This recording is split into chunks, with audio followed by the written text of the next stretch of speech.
Hi there, my name is Yang. I'm a real estate agent, and today we're going to talk about Bill 60. So why is this controversial? Because the Bill 60 is geared towards favoring landlord over the tenants. And because of that, there's a lot of noise coming into it. So there are 6 points that I want to talk about with Bill 60. And these are, again, emphasizing a bill that's geared towards the landlord.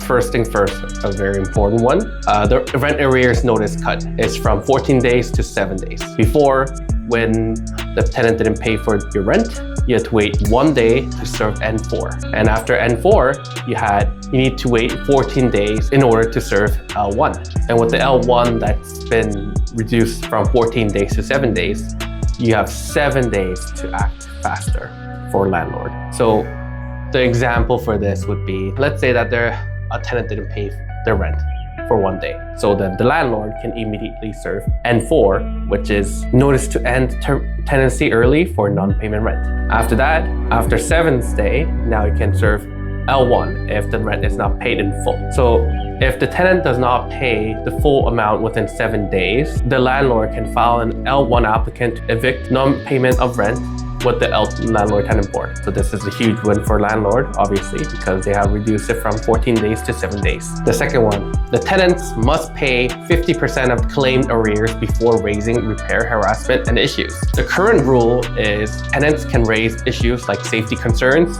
repair needs, maintenance of the property, or landlord harassment at their landlord-tenant board hearing without paying anything. So what the tenants has done in the past is they use this to delay the eviction longer and longer, because the more hearing and more of these stories to tell in the landlord-tenant board meeting, eviction gets delayed. And this is the way how professional tenants have stayed there for longer term. So with the Bill 60 change, the tenants now, they must pay 50% of the rent arrears claimed by the landlord before they can even raise these issues. Let's say the tenant hasn't paid their $2,000 for the 12 months. So the landlord claimed $24,000 in arrears. So under Bill 60, if the tenant wants to raise issues like repairs, maintenance, harassment at landlord-tenant board hearing, they must 50% of the claimed arrears upfront. In this case, if they want to raise the issues of maintenance, repairs, and harassment, that'd be $12,000. So why does the landlord like this?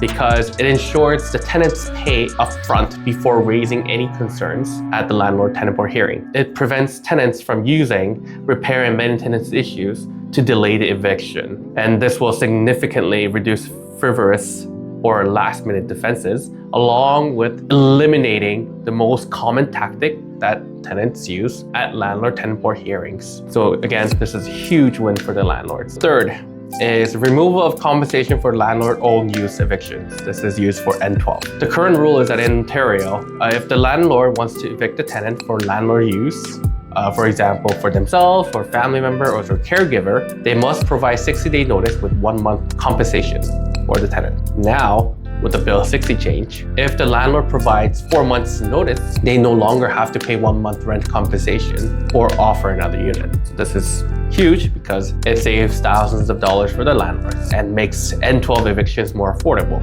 Number 4 is limits on adjudicators' limitations.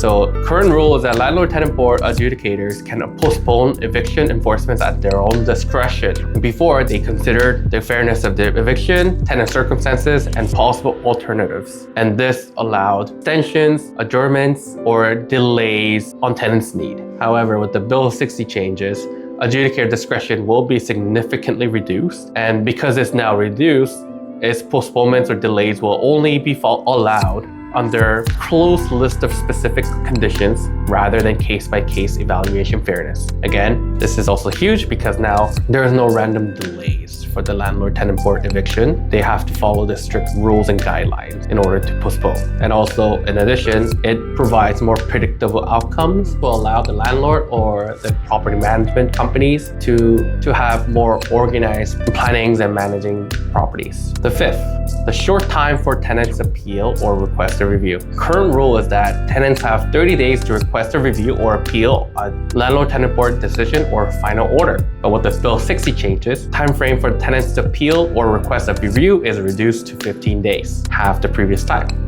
So why is this important for landlords? Because now eviction orders become a lot faster by 15 days, fewer prolonged delays, and the landlord can bring in paying tenants other than the professional tenants who are not paying their rent. The 6th is not 100% certain, but it is there. It's persistent non-payment. The Bill 60 adds a rule to the Residential Tenancy Act about tenants who repeatedly don't pay rent on time. The law says the government will write regulations to define exactly what counts as persistent non-payment. So as for now, it's nothing concrete. It's out as an idea. We'll have to wait for the answers for this to come out. One thing to also say to you guys is that Bill 60 is after a certain time. For Bill 60, the exact start date is to be determined. So it takes time and period between from here to then.